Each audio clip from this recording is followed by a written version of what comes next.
Welcome to our YouTube channel. God bless you. You are about to listen to a message from the throne of the Almighty God in the lips of a pastor. Your blessings await you as you listen and pray along. For any inquiry, partnership, and prayers, please check our YouTube page for contacts as you click the select icon. Please like, subscribe, and click the bell to be notified on upcoming videos. And do not forget to share. God bless you. Shall we please rise up to pray? Father of our Lord and Savior Jesus Christ, we come before you because you are the mighty God. We pray, Lord, as we look at your words today, you will bless us. You will rejuvenate us. You make us to be the Christians that we ought to be. In Jesus' mighty name, we have prayed. Amen, amen, and amen. Today we shall be looking at answering the call of the Almighty God, part 24. And we shall be taking our two main references from 1 Samuel chapter 5 verse 8 and 1 Samuel chapter 5 verse 9. In 1 Samuel chapter 5 verse 8, it reads, "They sent therefore and gathered all the lords of the Philistines unto them, and said, What shall we do with the ark of the God of Israel? And they answered, Let the ark of God of Israel be carried about unto God. And they carried the ark of the God of Israel about thither."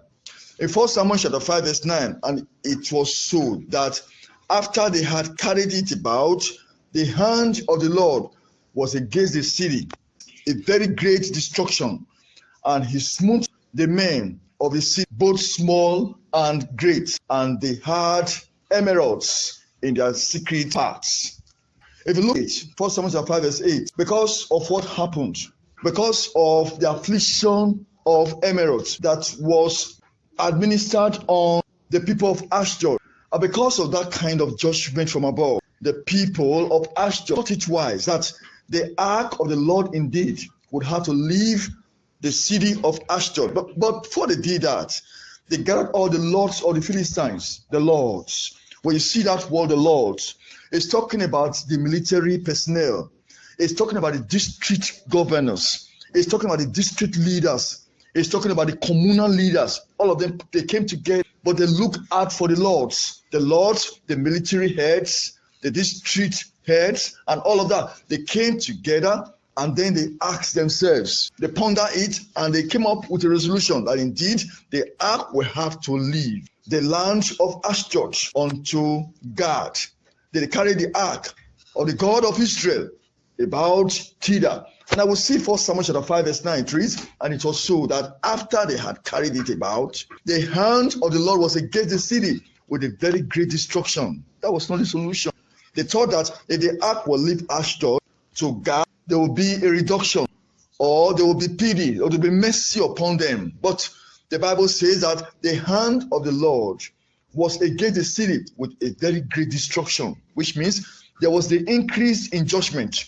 And it says, "And he smote the men of the city, both small and great, great men, small men, married men, single men, both small and great, without the age bracket, whether it was a boy or the Lord smote them, and they had emeralds in their secret parts."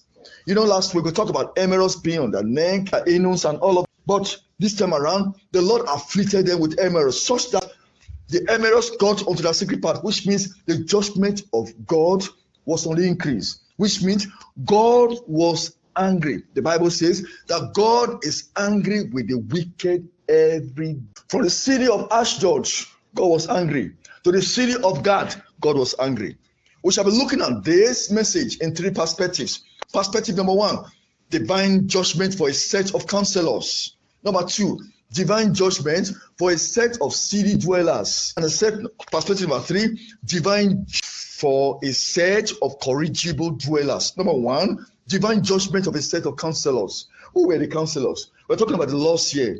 The military personnel, the district council heads, the communal heads, all of that. And then point number two, divine judgment for a set of city dwellers. Because they were living in the city, people were living in the city, the men, the women, all of them were living in the city. But judgment still came there. And then point number three, what about the divine joy? Not just a city dweller, not just one of the counselors, but a corrigible dweller. Yes, of course, you may live in the city, you may live in a community, but you are corrigible to say no to the evil going on wherever you are. There's divine joy for such persons. Now, you'll see point number 1 right away: divine judgment for a set of counselors. In 1 Samuel chapter 5, verse 8, they sent therefore and gathered all the lords of the Philistines unto them, and said, what shall we do with the ark of the God of Israel? And they answered, let the ark of the God of Israel be carried about unto, and they carried the ark of the God of Israel about thither. Now we understand that a nation that is bereft, a nation that is empty of godliness, surely that nation will have ungodly men in places of authority. When the military of a nation is choked with men whose hearts have been sold out to idolatry worship, there's bound to the righteousness and total drift from divine pattern to devilish practices. Now we understand that on this kind of thought, when the various facets or districts in the nation are governed by men that do not know the Almighty God, calamity may be available and unavoidable. Now we understand the Philistine lords, which comprise the military personnel and the district heads in Ashdod, one of the 5 cities, could not proffer the vital solution to redeem their dear nation from the devastating destruction of the Almighty God. Now, in their confused state, they moved the Ark of the Covenant to another city. That decision was not favorable to the lords of the Philistines.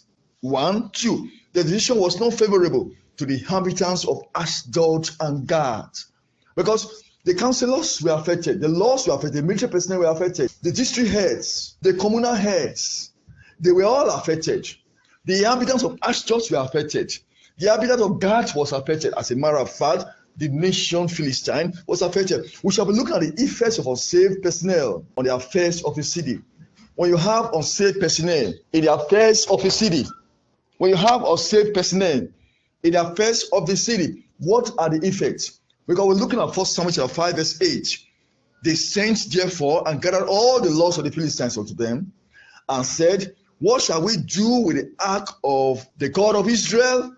And they answered, let the ark of the God of Israel be carried about unto Gath. And they carried the ark of the God of Israel about thither.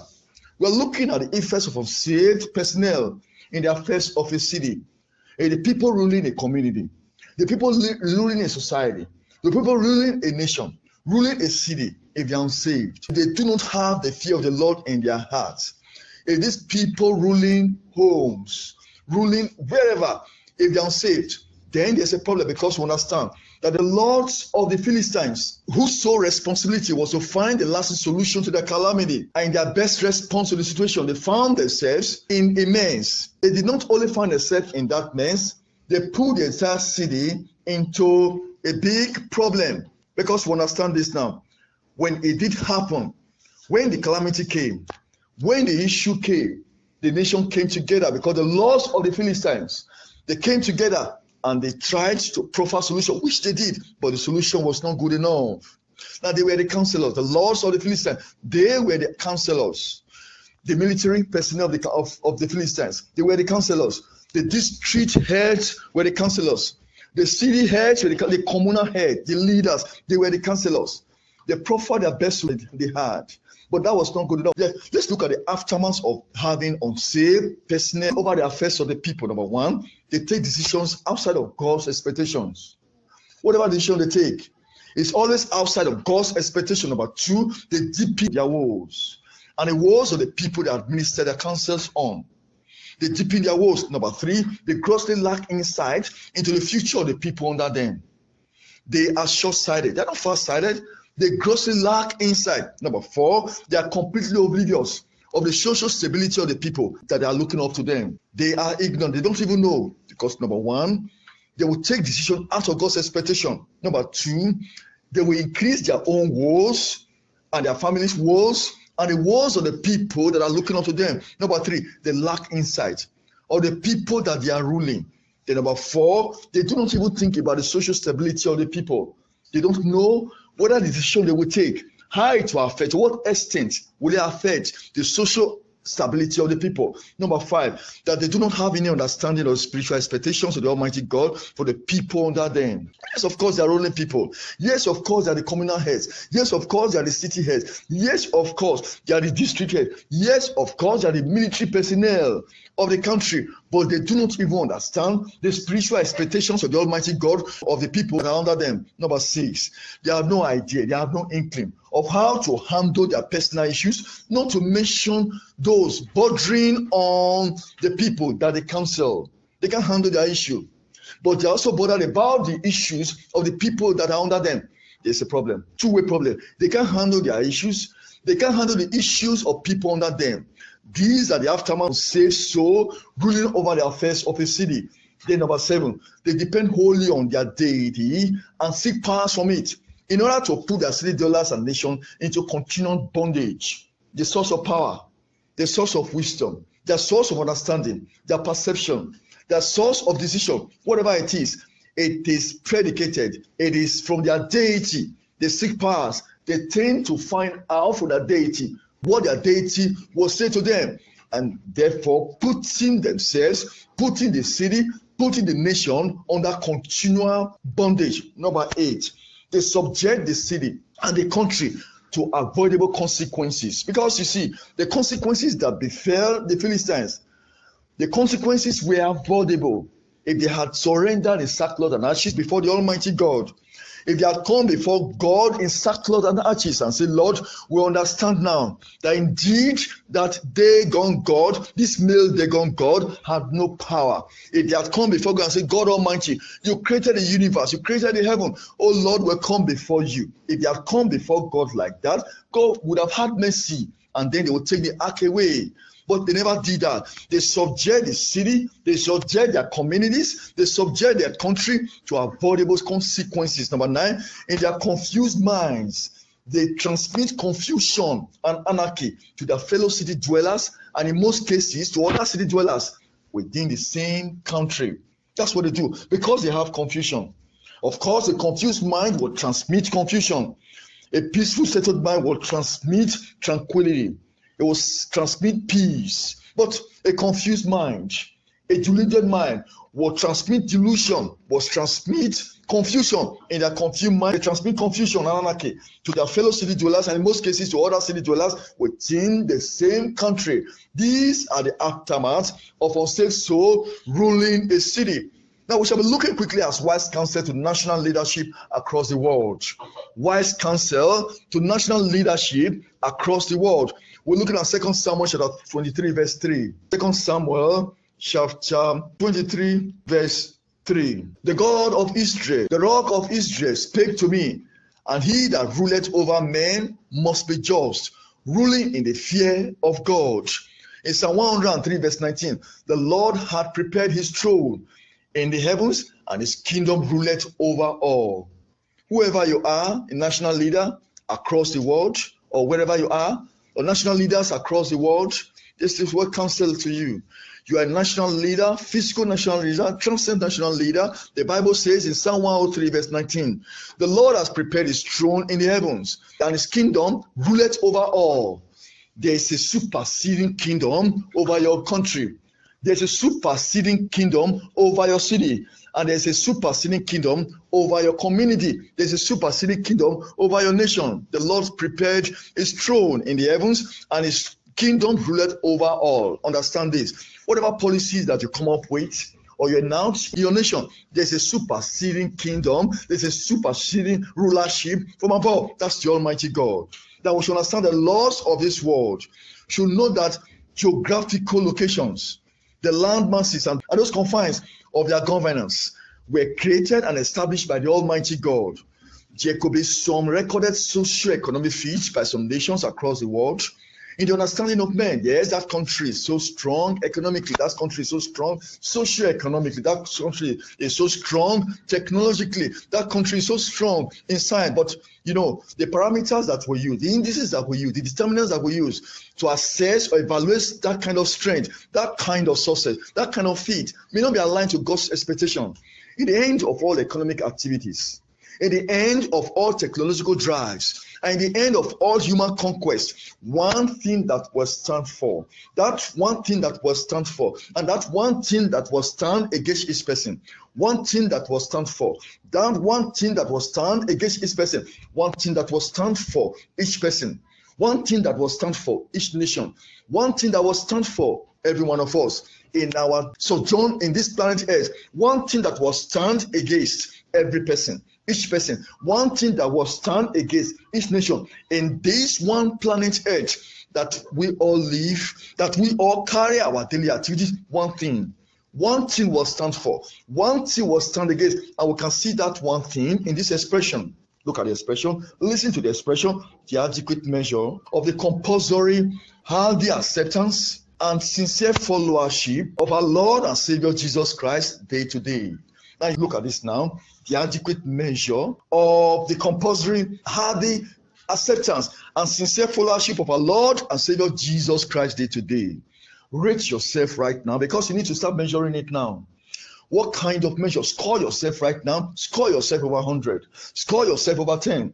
Are you 1 over 10 or 10%? Or are you 5 over 10 or 50%? Are you 8 over 10 or 80%? Score yourself. What kind of measure? How hardy is your heart in the true acceptance of our Lord and Savior Jesus Christ as your Lord and Savior? How hardy it is? How sincere is it? How is it? Are people following him day by day in the most sincere manner? How is it? Score yourself. Rate yourself. Is it 4 over 10? Is it 40%? Score yourself, and the Lord will help you and I. And because the prayer points for you and I are: number 1, let us pray to have godly counselors among us. Number 2, let us pray to experience profitable counseling from godly counselors. That leads us to perspective number 2. Divine judgment for a set of city dwellers. Divine judgment for a set of city dwellers. Yes, city dwellers living on their own, doing their thing, going about their activities, and all of that. But there's judgment. There's judgment if that city is not committed to God. There's judgment in the inhabitants of that city that are not given to God. In 1 Samuel chapter 5, verse 9, and it was so that after they had carried it about, the hand of the Lord was against the city with a very great destruction, and it smote the men of the city, both small and great, noted, both small and great, and they had emeralds in their secret parts. Then when they said of counselor time, in Philip, transferred their weak counsel or confusion and endless destruction to the next city, because we have seen that the lords of the Philistines were called upon. These lords of Philistines is what we refer to as a set of counselors. They were called upon, and they transferred their weak counsel of confusion and endless destruction to the next city, Gad. It was at Ashdod, now at Gad. Now the divine judgment continued unabated. The change in position did not provide the succor. The change in the inhabitant did not help. The change made in the biographies of the city dwellers in Gad, different from Ashdod, did not alter the forceful judgment of the Almighty God. You understand this now? Those living in Ashdod were quite different from those living in Gad. He had a law of Ashdod, they were different from those of Gad. And the women there and the men there were different. So we'll see the change of the people. Oh, okay, these persons are here in Ashdod, and these other people are here. Did not change the judgment of God. The change in biographies did not alter the judgment of God. The change in the makeup, the location, the geographical location, that's what that gave to us. It means that if you are in Africa, God will judge you by his own standard, the same way he will judge the person in the USA. If you are in USA, God will judge you the same way he will judge that person in Singapore. And people come to us and they will say, don't you understand? There are cultural differences and there are these other differences. And in this part of the world, this man and woman have to hug themselves warmly as a way of culture. You are hugging yourself warmly, but there's something transmitting. You are hugging yourself warmly and something evil is affected. And you say, fine, this is the way of culture. And so your mammary glands will have to, be in contact with that person because you are hugging yourself, because it's your culture. The same judgment and standard the Lord has in point A, in this geographical location, the northern part of the world, the southern part of the world, the eastern part of the world, and the western part of the world, the same standard, the same God. The geographical location of Ashdod and Gad did not change the standard of the Almighty God. they make up. The inhabitants of the Ashdod people were different from that of God. They did not change the judgment of the Almighty God. It did not reconfigure. It did not change the policy of God. It did not change anything, wherever you are. If you say, now, God understands that I'm in this place. In this place is what they do. In this place, I will need to take this alcohol because of this kind of weather. The same judgment that will come to you over there, the same judgment that will come to another place in a different temperate region. God's judgment does not change because of change in biographies. God's judgment does not change because of change in the names of the inhabitants of a location. God's judgment does not change. They thought if they moved the ark of the covenant of God from Ashdod to Gad, his judgment will change. It never changed. Now follow the judgment pattern of the Almighty God. As it was in Ashdod, so it was in Gad, but in a higher degree. Don't you get that now?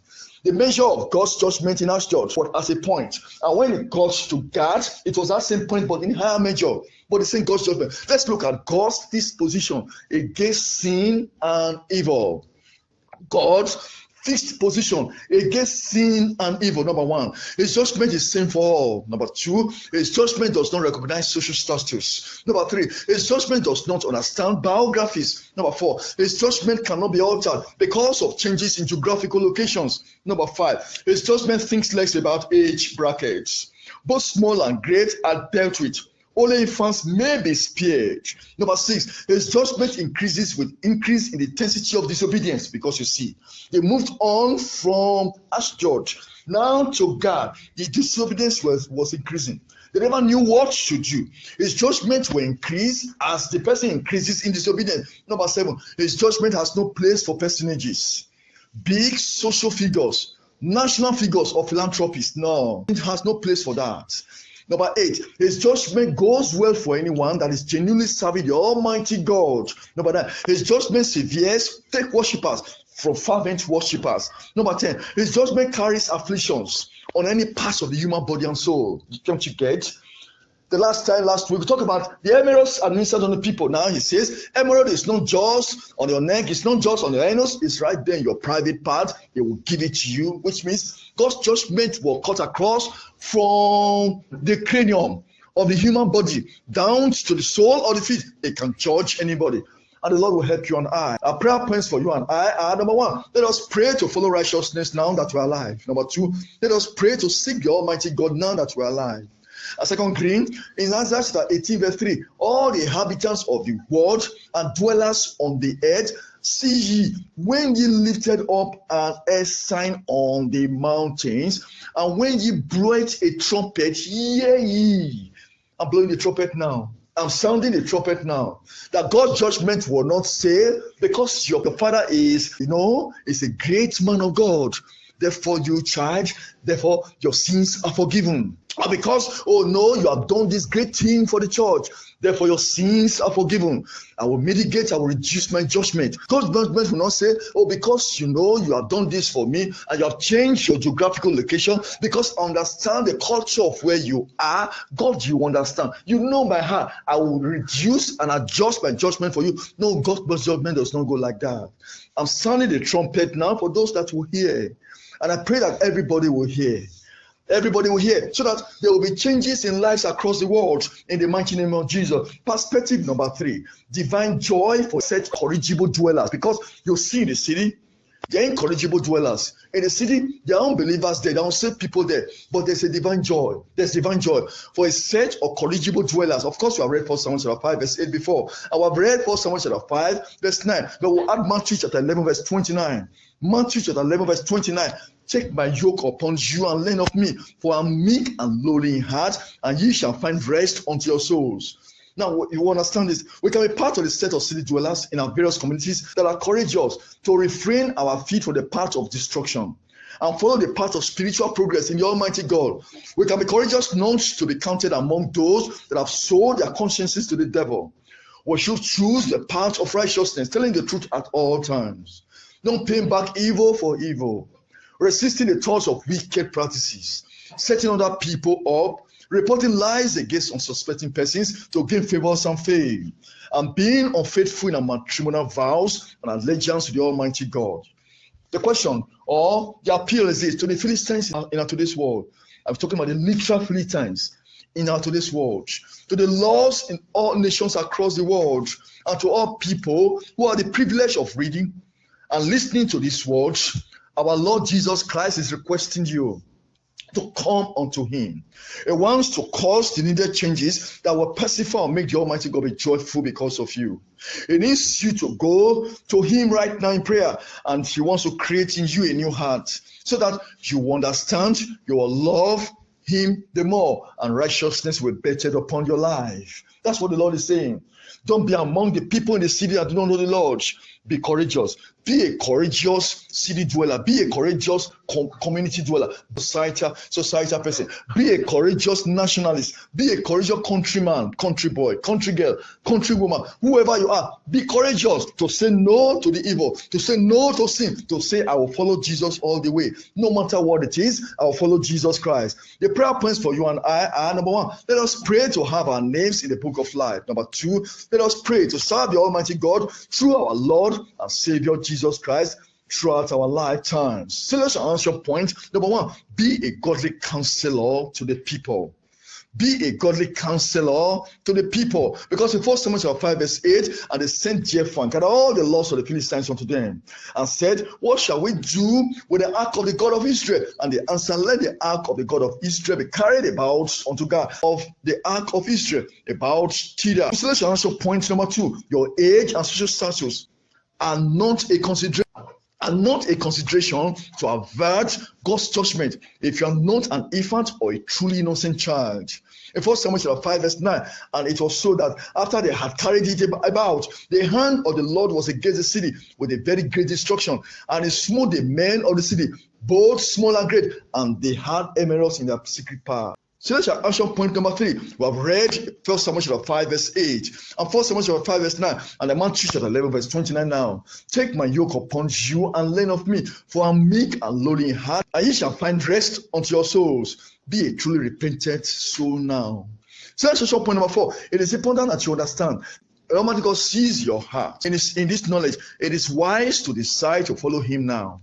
So let's answer point number five. No one loves you more than our Lord and Savior Jesus Christ. So respond to his love. And the question to you and I is, are you a child of the Almighty God or a child of the devil? Open your mouth now and say, Lord, I want to be your child. I want to be a committed child of the Almighty God. I want to follow you all the way. I want to worship you all the way. Talk to the Lord now, because you need to repent of your pride. Repent of your evil. Repent of your wicked imaginations. Report weakness against people. Repent of their idolatry, their abomination. Repent. Because in Revelation 20 verse 11, I saw the great white throne, and him that sat on whose face the earth and the heaven fled away, and there was found no place for them. Look at Revelation 20 verse 12, how it tallies with what we have just read. How God smote the small and the great in the city of God. Look at Revelation 20 verse 12. And I saw the dead, small and great. You see, I saw the dead, small and great, the small citizen, the big citizen, the socially blessed person or the unsocial person, the small person in age and the big one in age, as long as you know what is evil. You know what to do to repent, but you refuse to repent. And I saw the dead, small and great. It agrees with 1 Samuel chapter 5 verse 9. He smote the great and he smote the small. He said, I saw the dead, small and great, Revelation 20 verse 12, stand before God, and the books were opened. Another book was opened, which is the book of life, and the dead were judged out of those which were written in the books according to their works. In Revelation 20 verse 10, and the sea gave up the dead, which were in it, and death and hell delivered of the dead, which were in them, and they were judged every man according to their works. In Revelation 20 verse 14, and death and hell were cast into the lake of fire. This is the second death. Revelation 20 verse 16. And whosoever the small, whosoever the great, whosoever the philanthropist, whosoever the big citizen, the national figure, whosoever the community head, the district head, the communal head, the citizen, the inhabitant, the citizens, whosoever the nationalist, or whosoever the prominent person, the famous person, the infamous person, whosoever was